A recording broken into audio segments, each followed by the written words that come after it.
Buenos días. Continuaremos con el desarrollo de preguntas de cardiología, ENAM y en salud. En esta oportunidad continuaremos con el tema de arritmias cardíacas. En esta diapositiva tenemos la clasificación de los antiarrítmicos, que va desde la clase 1 hasta la clase 4. En líneas generales podríamos decir, nombrando a cada uno de los antiarrítmicos por su mecanismo de acción. Los clase 1 son bloqueadores de sodio, canales de sodio. Clase 2, beta bloqueadores. Clase 3, bloqueadores de los canales de potasio. Y clase 4, bloqueadores de los canales de calcio. Sin embargo, es necesario ampliar un poco más el mecanismo de acción de los antiarrítmicos de clase 1.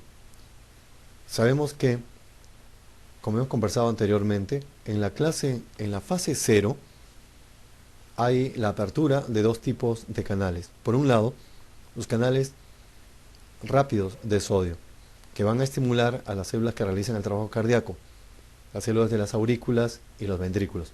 Y por otro lado, de los canales lentos de calcio, que van a estimular a las células del sistema de conducción, del nodo sinusal, del nodo AB.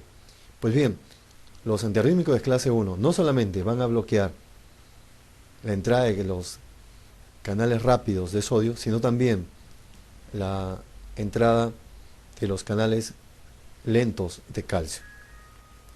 Tenemos ahí ejemplos de antiarrítmicos. Clase 1A, quinidina, disopiramida y procannabinida. Clase 1B, lidocaína, fenitoína y tocainamida. Clase 1C, propafenona, flecainida. Clase 2, los beta bloqueadores. Clase 3, amiabrona, sotalol.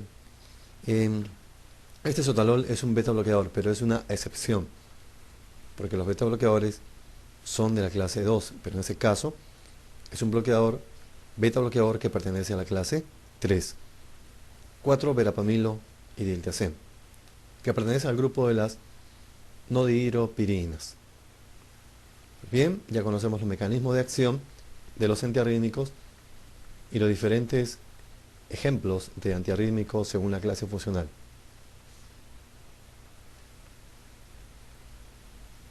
Empecemos con la arritmia más frecuente, fibrilación auricular, que pertenece a las arritmias supraventriculares. ¿Por qué es que se presenta la fibrilación auricular? La fibrilación auricular se va a presentar cuando el nodo sinusal deja de funcionar. Ustedes saben que el nodo sinusal es el marcapaso por excelencia, es el que inicia la actividad eléctrica del corazón. El nodo sinusal se encuentra en la desembocadura de la vena cava superior en la aurícula derecha. Al no funcionar el nodo sinusal, no hay despolarización de las aurículas y por lo tanto no hay contracción auricular.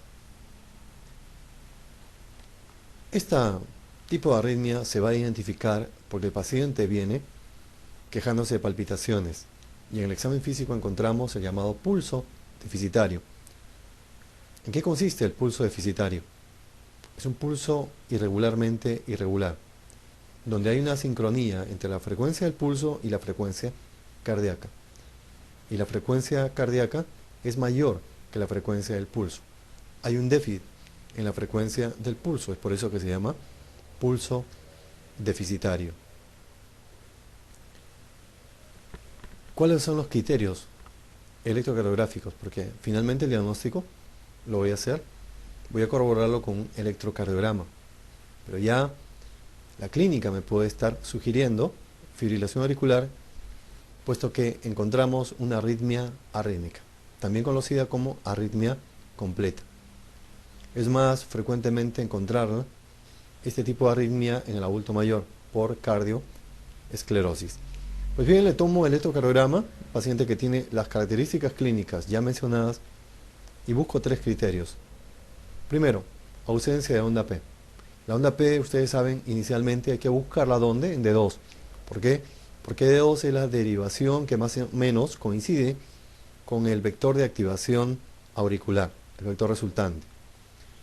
que más o menos está cerca de D2. D2 está en más 60 grados. No se va a encontrar onda P en D2 ni en ninguna derivación. Es el primer criterio, que está indicando, como vuelvo a repetir, está indicando que no hay activación auricular. Luego voy a ver, como estamos viendo en las barras de colores, que los intervalos entre R y R son irregulares. Segundo criterio.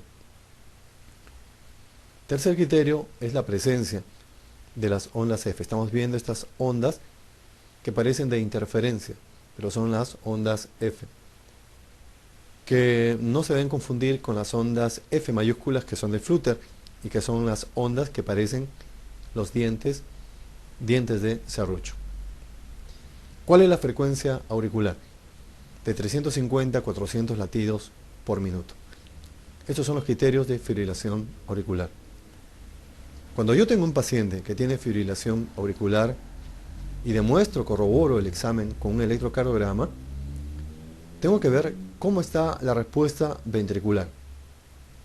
Tengo que ver cuál es la frecuencia cardíaca.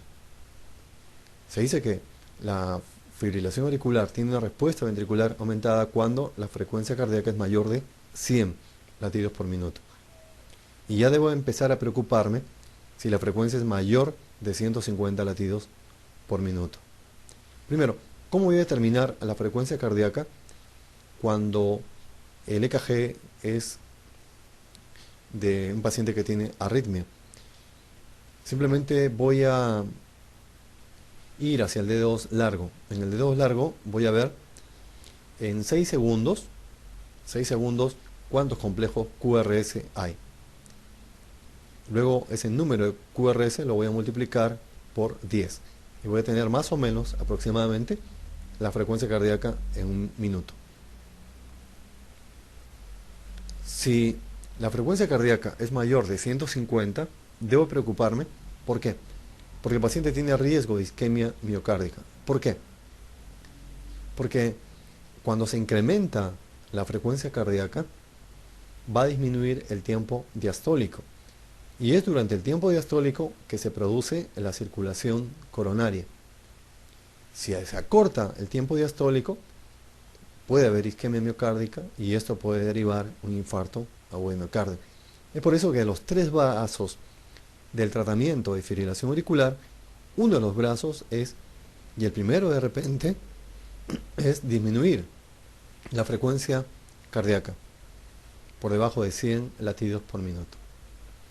Es el primer brazo del tratamiento de fibrilación auricular, controlar la respuesta ventricular. ¿Y por qué?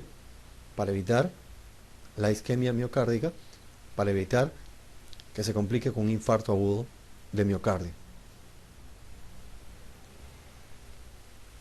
Luego que he hecho el diagnóstico de fibrilación auricular, debo tratar de proponer una causa, proponerle la etiología de esta fibrilación auricular. Si hablamos de enfermedades sistémicas, tenemos el ranking de etiología de fibrilación auricular. Primer término, hipertensión arterial, es la causa más frecuente, seguida de diabetes mellitus y en tercer lugar, hipertiroidismo. Aquí en hipertiroidismo, por ejemplo, hay pacientes que tienen una forma conocida como hipertiroidismo apático. La clínica de hipertiroidismo en sí no es muy resaltante y los pacientes vienen sobre todo por complicaciones cardiovasculares y vienen por fibrilación auricular más insuficiencia cardíaca. Entonces hay que tener cuidado en esos casos. Estamos tratando fibrilación auricular y no estamos tratando la enfermedad, la causa de fondo, que es hipertiroidismo. Nos olvidamos de examinar el cuello, donde la mayor parte de pacientes, 80% de pacientes, tendrá bocio. Luego tenemos el EPOC. El EPOC también es una causa de fibrilación auricular. Y luego las alteraciones del electrolito potasio sérico. Si consideramos cardiopatías primarias, estará a la cabeza la cardiopatía isquémica. Luego, cardiopatía valvular. Y ya hemos revisado que estenosis mitral es la causa más frecuente de fibrilación auricular. Y como ya ha sido mencionado, y es necesario tenerlo siempre presente, que no es necesario que haya dilatación y fibrosis de la aurícula derecha para que se presente la fibrilación auricular.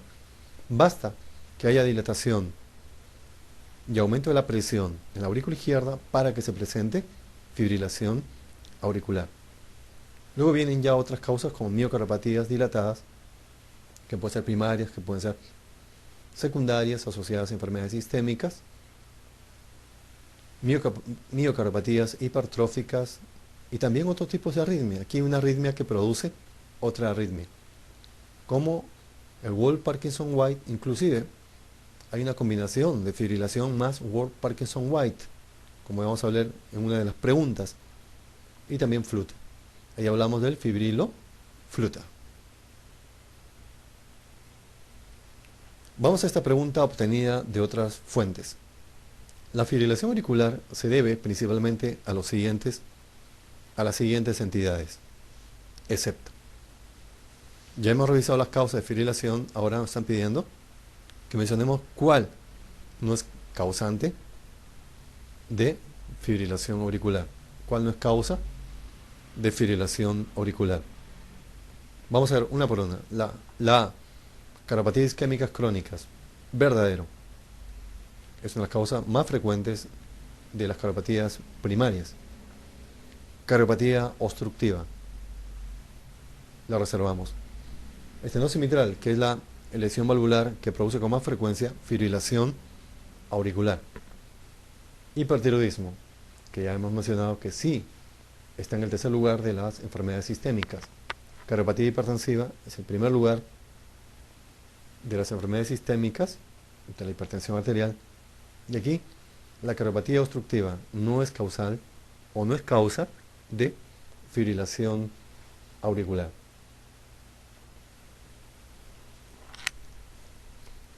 Es un varón de mediana edad que tiene el antecedente de infarto agudo de miocardio, que afecta el tabique interventricular.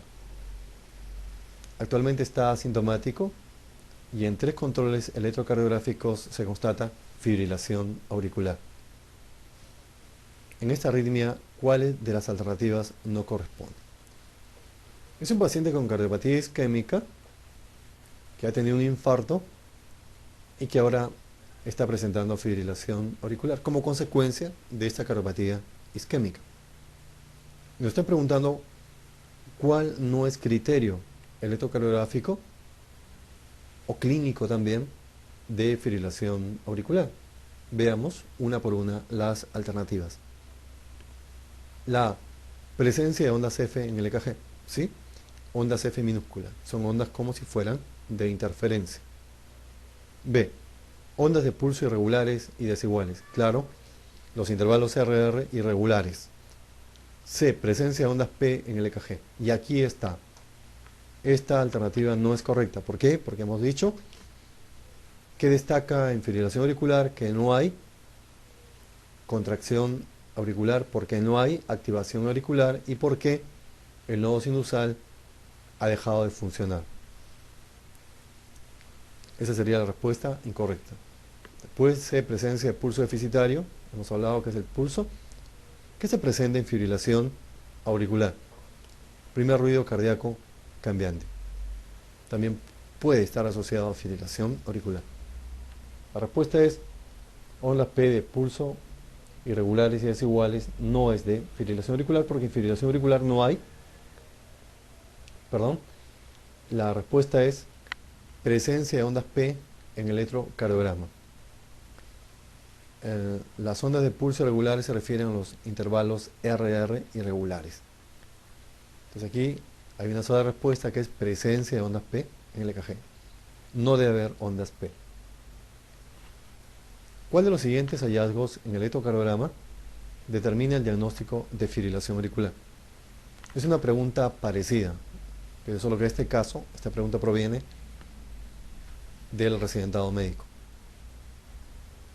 Complejo QRS ancho.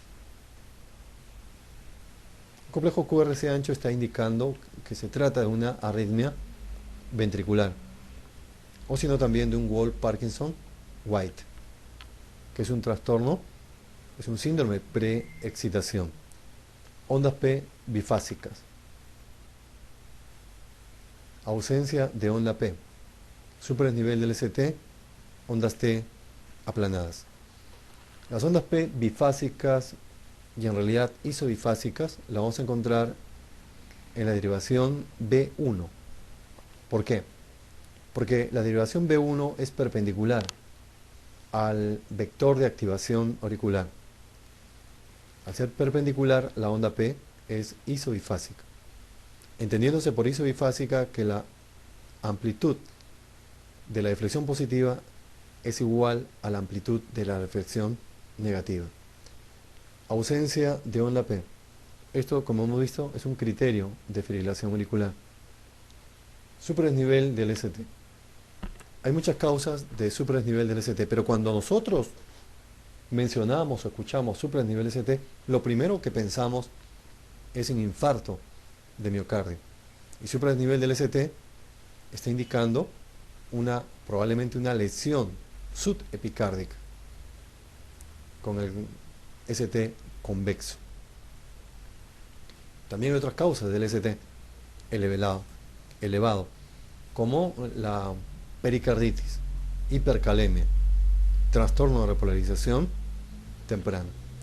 Ondas T aplanadas pueden darse cuando hay sobrecarga diastólica, también cuando hay hipocalemia, cuando hay isquemia. Tenemos en la pantalla la clasificación de fibrilación auricular. Hay 5 tipos de fibrilación auricular: paroxística, persistente, permanente, recurrente, aislada. Les doy una mnemotecnia para que se acuerden de esta clasificación. La mnemotecnia es la siguiente: ip, ip, ip, ra. Celebremos la clasificación de la FA. Ip, ip, ip, ra. Hay 3 P inicialmente. La primera es paroxística. El cuadro remite en menos de 7 días. Si persiste por más de 7 días, es persistente. Si permanece por más de un año, es permanente. R es de recurrente, 2 o más episodios. Ya es aislada sin una cardiopatia de base, sin una cardiopatia de fondo. Esos son los tipos de fibrilación auricular. Vamos ahora al manejo de fibrilación auricular. ¿Cuándo se decide por la cardioversión eléctrica? Se decide por cardioversión eléctrica siempre y cuando haya inestabilidad hemodinámica, cuando hay hipotensión arterial. Si no fuera este el caso, habría que preguntarnos cuánto tiempo tiene de fibrilación. Si es menos de 48 horas o si es más de 48 horas. Si es menos de 48 horas, todavía hay posibilidad para la cardioversión eléctrica, pero también cardioversión farmacológica. La siguiente pregunta es, o ver si es que tiene insuficiencia cardíaca. Si tiene insuficiencia cardíaca, el medicamento de elección es amibarona.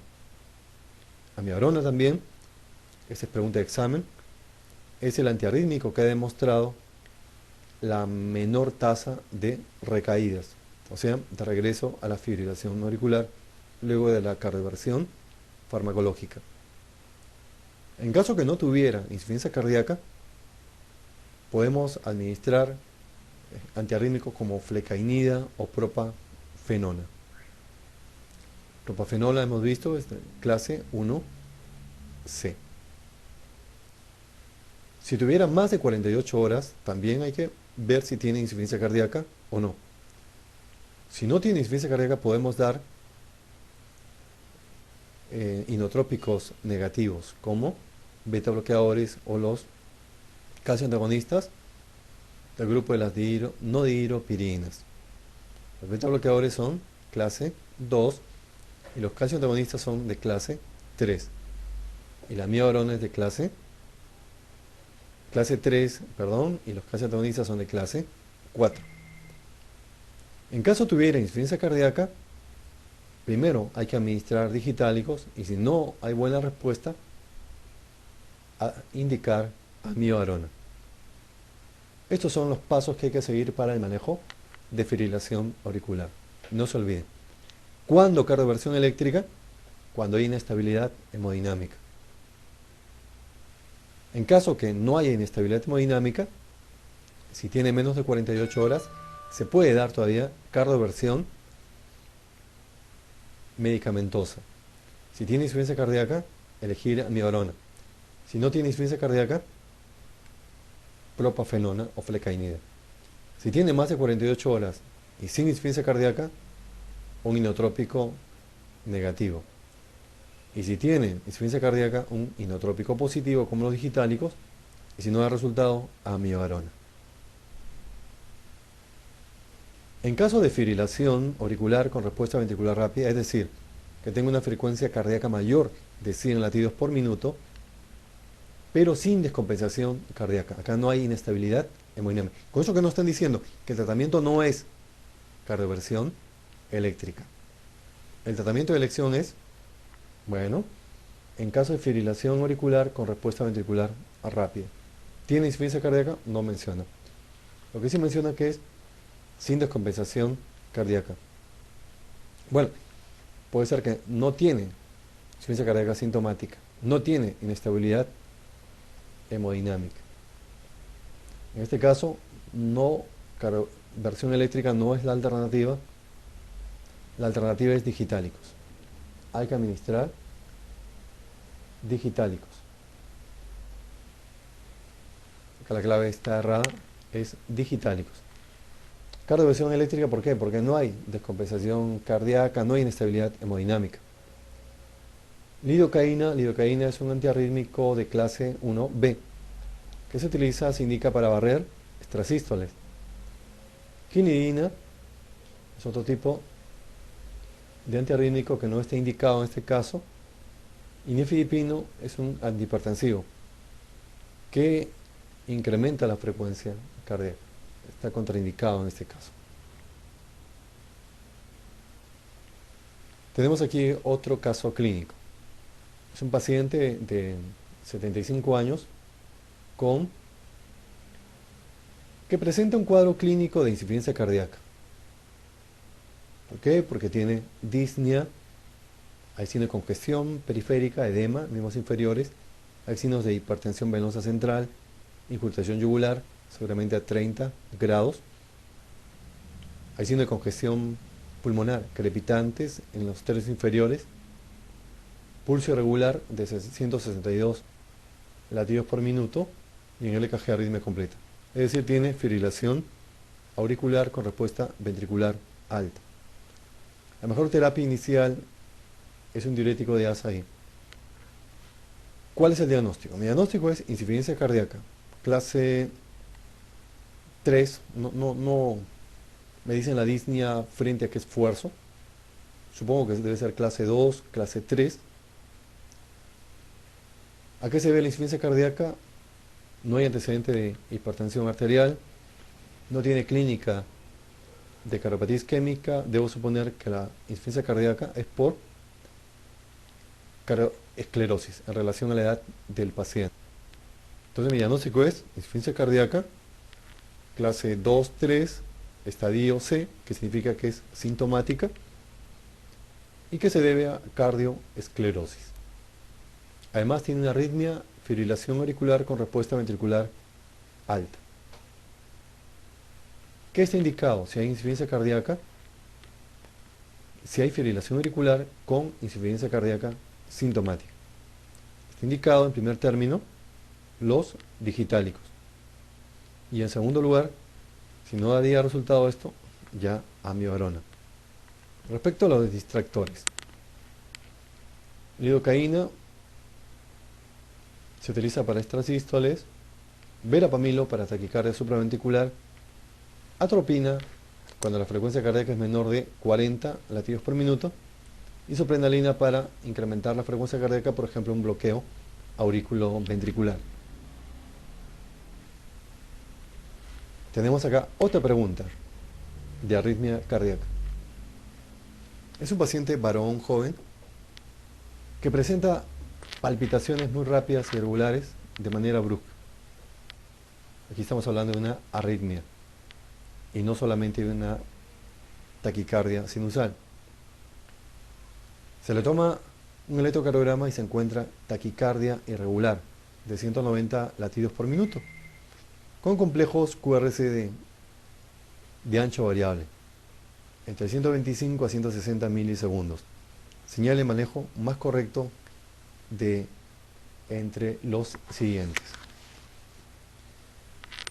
Cuando yo hago el diagnóstico de fibrilación auricular, estoy haciendo el diagnóstico de una arritmia supraventricular.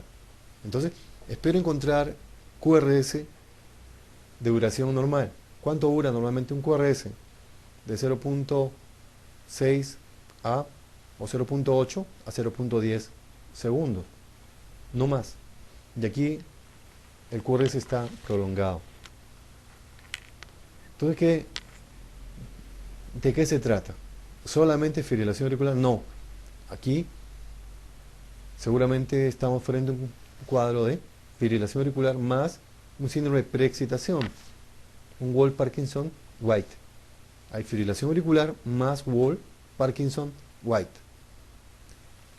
Señal de manejo correcto entre los siguientes.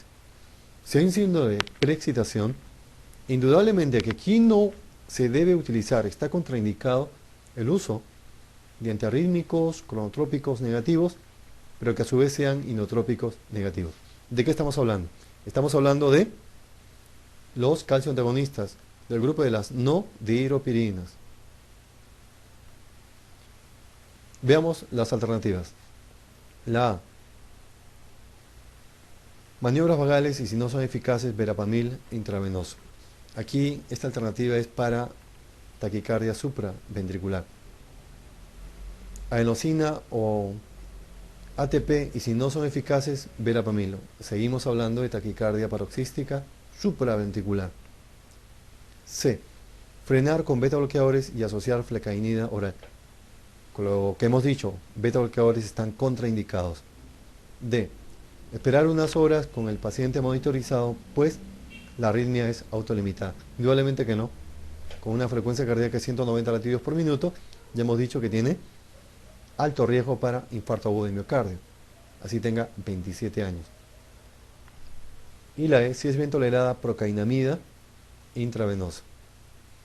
La procainamida, antiarrítmico de clase 1A, está indicado en estos casos de fibrilación auricular más síndrome de preexcitación.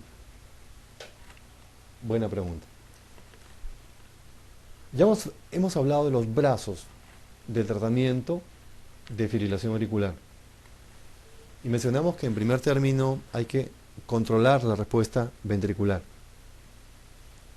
Que la frecuencia ventricular no sea mayor de 100 latidos por minuto. Eso es lo primero. Segundo, regresar al ritmo sinusal. Para eso se va a utilizar cardioversión eléctrica cuando esté indicado y medicamentosa, también cuando esté indicado. Y en tercer lugar es la anticoagulación. Aquí tenemos, últimamente está de moda recurrir a scores. Score para tomar la decisión de algún tratamiento médico.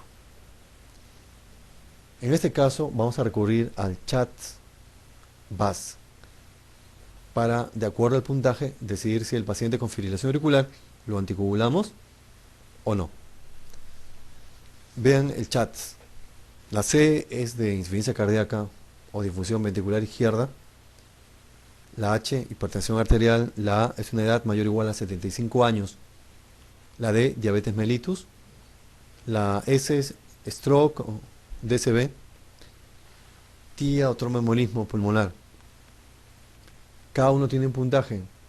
Todos tienen un punto excepto el stroke, que se le ha considerado 2 puntos. Del segundo grupo, el VASC, es la B, vasculopatía, que incluye infarto agudo de miocardio, arteriosclerosis aórtica o arteriopatía periférica, enfermedad arterial periférica.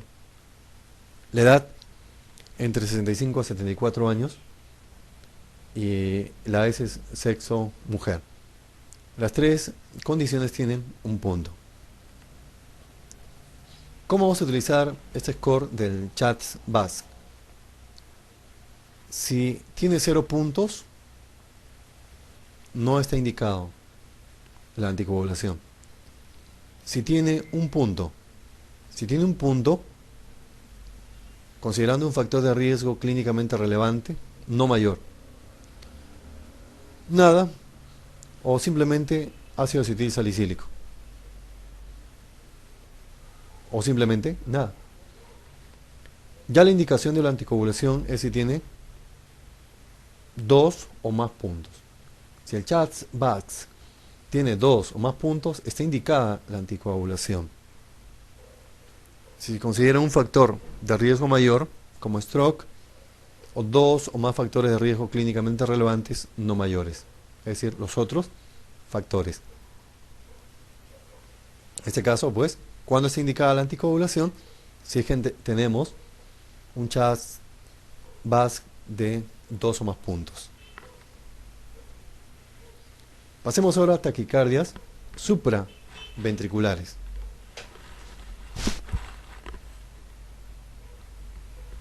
Aquí el paciente viene quejándose indudablemente de palpitaciones y encontramos una frecuencia cardíaca mayor de 150 latidos por minuto, pero el ritmo es regular.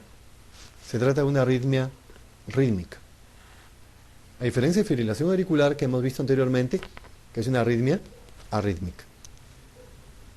Y en taquicardia supraventricular, la frecuencia del pulso coincide con la frecuencia cardíaca. ¿Qué hacer? Primero que tenemos que hacer es tomar un electrocardiograma y vamos a ver los siguientes criterios. Los intervalos R y R serán de la misma duración. Intervalos RR regulares, de igual duración. Las ondas P no se ven, no porque haya ausencia de ondas P, sino porque, como la frecuencia está tan alta, la onda T la oculta, se superpone a las ondas P. Ya saben que la onda P es la expresión eléctrica de la activación auricular, mientras que la onda T de la repolarización ventricular. ¿Cuáles son los criterios? Una frecuencia cardíaca entre 150 a 250 latidos por minuto. Bien, le tomamos el EKG y encontramos estos criterios. Una frecuencia entre 150 a 250 latidos por minuto, los intervalos RR regulares y la onda P oculta, la onda T oculta a la onda P. Y diagnóstico es taquicardia paroxística supraventricular. ¿Qué tengo que hacer?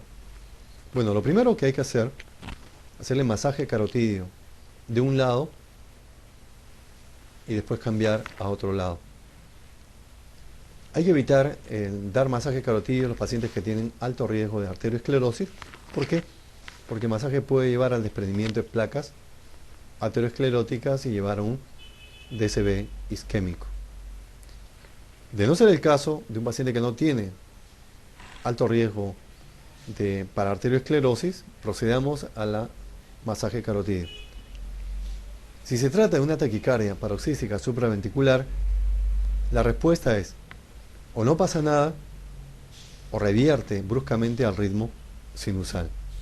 Eso está a favor de una taquicardia paroxística supraventricular.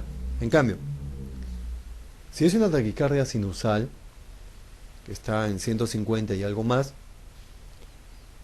va a haber una disminución progresiva de la frecuencia cardíaca, pero cuando yo dejo de hacer masaje carotídeo, nuevamente se va a incrementar la frecuencia cardíaca.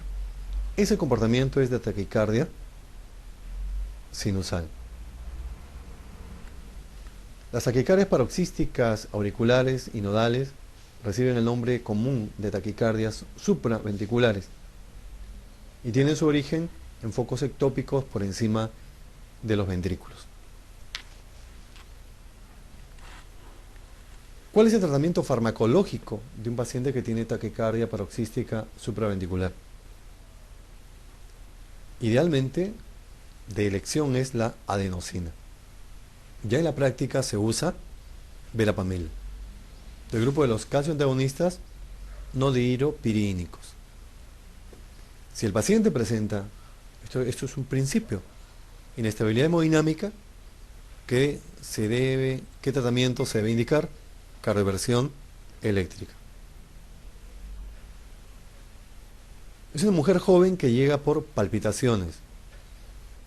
Además tiene manifestaciones vegetativas, ansiedad, sudoración. Una frecuencia de pulso de 185 latidos por minuto y es regular. El pulso es filiforme y hay hipotensión arterial. Así por la clínica, un paciente que tiene más de 150 latidos por minuto, el ritmo es regular, joven, que todo ha empezado bruscamente, debo plantear una taquicardia paroxística supraventricular. Pero más inestabilidad, que está llevando a una inestabilidad hemodinámica. Le tomo un electrocardiograma y demuestro que es una taquicardia paroxística supraventricular. ¿Por qué? Porque la frecuencia es mayor de 150 latidos por minuto, porque los complejos QRS son o normales o disminuidos de duración. ¿Y por qué no hay arritmia? Porque el ritmo es regular. Las maniobras vagales, en este caso, son negativas, pero hay dos. El hecho de que sean negativas nos está diciendo, está a un punto a favor de la taquicardia paroxística supraventricular, porque o no pasa nada, o regresa de frente bruscamente al ritmo sinusal. El diagnóstico probable en este caso, ni hablar, es taquicardia paroxística supraventricular. ¿Qué hay de los distractores? Fibrilación auricular, el ritmo sería irregular. Taquicardia ventricular, encontraríamos en el EKG complejos QRS anchos, que tengan una duración mayor de 0,10 segundos. Flúter auricular, en ese caso, el paciente podría tener un ritmo irregular o un ritmo regular. Pero en el EKG tendríamos las clásicas ondas de serrucho, las ondas F mayúsculas. Y taquicardia sinusal, la frecuencia cardíaca no sería tan alta, estaría cerca de 150, tal vez un poquito más. Y generalmente, cuando se hace el masaje carotídeo, disminuye la frecuencia cardíaca.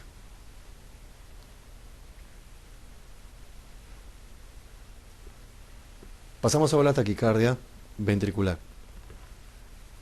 En taquicardia ventricular todavía se mantiene generalmente el ritmo regular, aunque podría también estar un ritmo irregular. La frecuencia va de 100 a 220 latidos por minuto. Las ondas P pueden no estar visibles cuando la frecuencia cardíaca es mayor de 150 latidos por minuto. El QRS tiene la misma morfología de las extrasístoles ventriculares. Estamos viendo cómo reconocemos que esta arritmia es ventricular porque tiene el QRS ancho. La arritmia de abajo se conoce como taquicardia polimórfica, que puede estar avisándonos que se viene la tormenta en el sentido de una fibrilación ventricular. ¿Qué más podemos decir de taquicardia ventricular en relación al tratamiento? ¿Cuándo debe tratarse este tipo de arritmia? Debe tratarse si hay síntomas y si dura más de 30 segundos. Aún así no hayan síntomas, se debe dar tratamiento. Y si hay hipotensión arterial, se debe indicar cardioversión. Vamos a la siguiente pregunta. Es un paciente joven, varón, que presenta bruscamente taquicardia, 140 latidos por minuto. Bruscamente. Por la frecuencia cardíaca no va acorde una taquicardia paroxística supraventricular. Le haces el EKG y encuentras un PR corto y un QRS ancho. Entonces estamos hablando de una arritmia ventricular y tiene aspecto irregular, aunque podría tener aspecto regular. ¿Cuál es el tratamiento inicial recomendado? Bien, por el QRS ancho estamos frente a una taquicardia ventricular, como en el EKG que estamos viendo en la parte baja de esta diapositiva. Tratamiento inicial, hay que disminuir la frecuencia cardíaca. ¿Será cardioversión eléctrica? No, porque cardioversión eléctrica se da siempre y cuando hay inestabilidad hemodinámica. Entonces, en este caso, voy a recurrir a un antiarrítmico cronotrópico negativo del grupo de los calcioantagonistas de la clase 4, verapamil. ¿Qué respecto a las otras distractoras? Isosorbide está indicado, es un vasodilatador coronario, es un vasodilatador venoso, que está indicado cuando hay cardiopatía isquémica, cuando hay insuficiencia cardíaca. Digoxina es inotrópico, independiente del AMP cíclico y actúa inhibiendo la bomba de sodio-potasio del miocito. Está indicado en insuficiencia cardíaca, estadio C, clase funcional 3. Nitroglicerina también está indicado en el tratamiento de insuficiencia cardíaca y de infarto agudo de miocardio.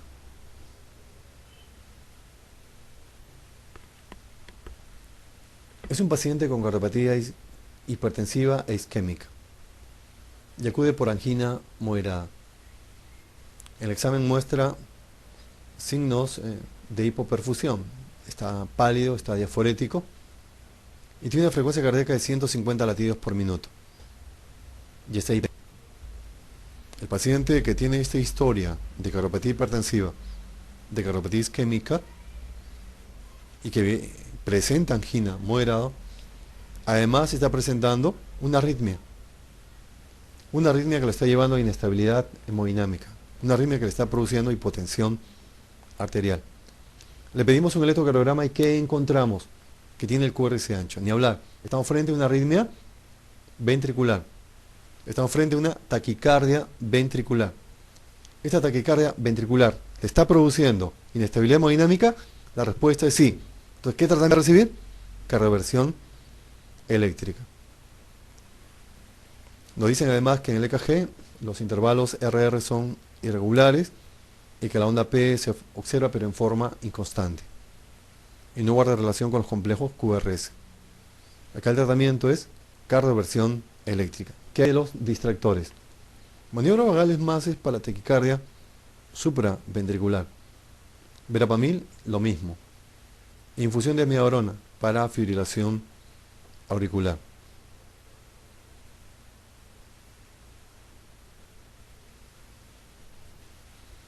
Tenemos aquí otra pregunta de un paciente pediátrico que tiene diagnóstico de displasia del ventrículo derecho. Acude con palpitaciones bruscas y muy rápidas. Estamos frente a otra arritmia mientras jugaba en el recreo. Una arritmia desencadenada por el esfuerzo, o en todo caso descompensada por el esfuerzo. ¿Qué se encuentra en el electrocardiograma?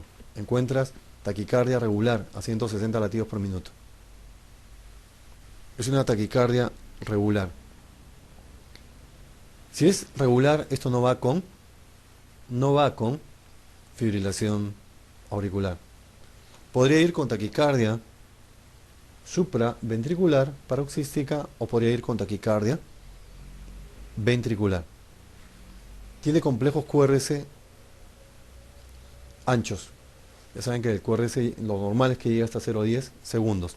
Aquí tiene un QRS de 0,13 segundos.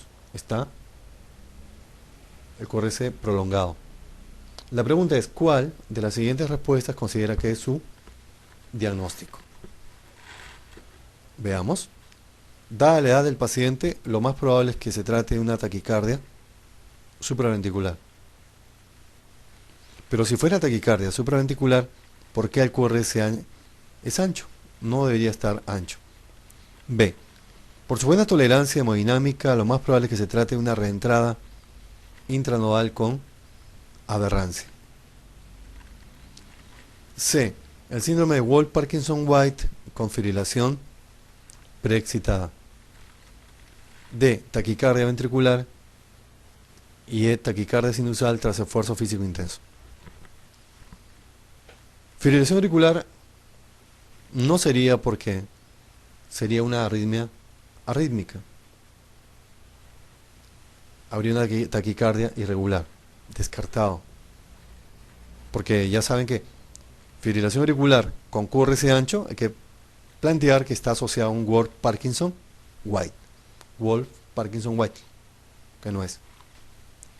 ¿Qué nos queda? Que estamos frente a una taquicardia ventricular. Flutter ventricular. Ahí tienen las ondas del flutter ventricular.